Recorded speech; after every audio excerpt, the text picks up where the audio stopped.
I grew up in England,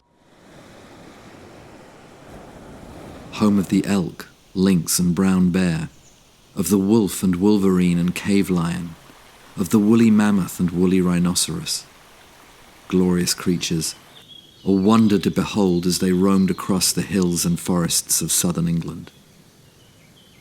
Of course, this was before my time. For each of us, wherever we live on the planet, animals such as these walked in the very places where we're now sitting. But of course, most of these animals are long gone. Meanwhile, in parts of present-day Africa, albeit fewer parts by the day, sometimes even more extraordinary animals do still roam. East Africa, where you can still cast your gaze across the plains and see multiple species. It's the primal glory of such a land, shared by so many different creatures, that has a visceral impact on most humans that see this, that has the ability to fill the most jaded of us with a profound sense of wonder. But the destruction of these animals, of these African places, is not happening in the past where we grew up, but in our own immediate present. If we follow our present path of development and destruction, in just a few years' time, rural African children will be as uncomprehending that elephants and giraffes once roamed the fields in front of their home, as we are that woolly rhinos once lived where our nearest shopping mall now stands. This was the genesis for this new body of work, Inherit the Dust.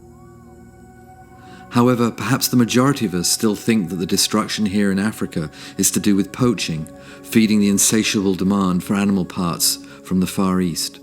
Actually, it's so much more complex and monumental than that.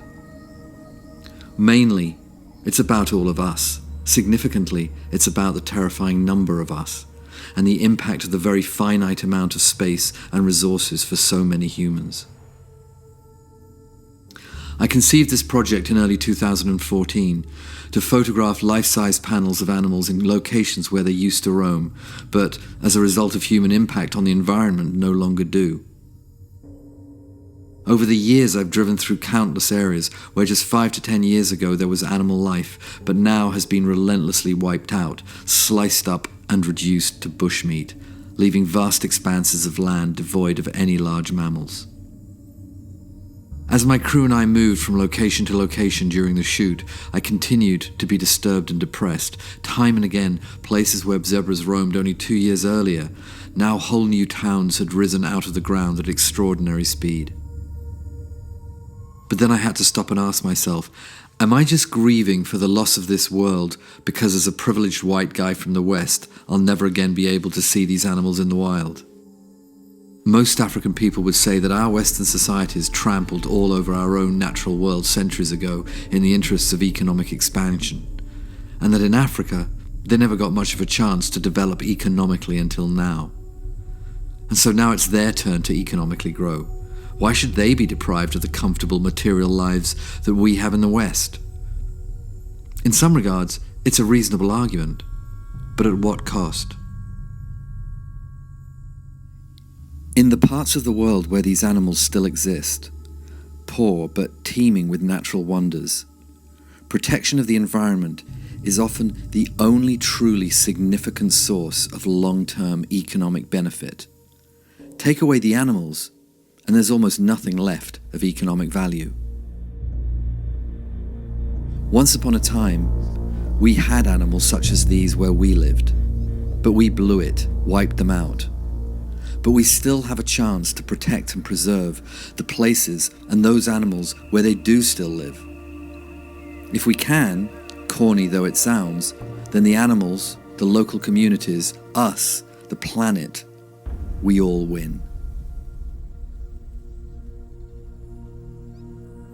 As I speak, in May 2016, a 3-year-old boy named Sainingo is living in the Chulu Hills in southern Kenya. Every day, Sainingo's father, one of the longest-serving Big Life Rangers, goes to work to protect these very animals. At least in one small corner of the continent, this is the Africa of today.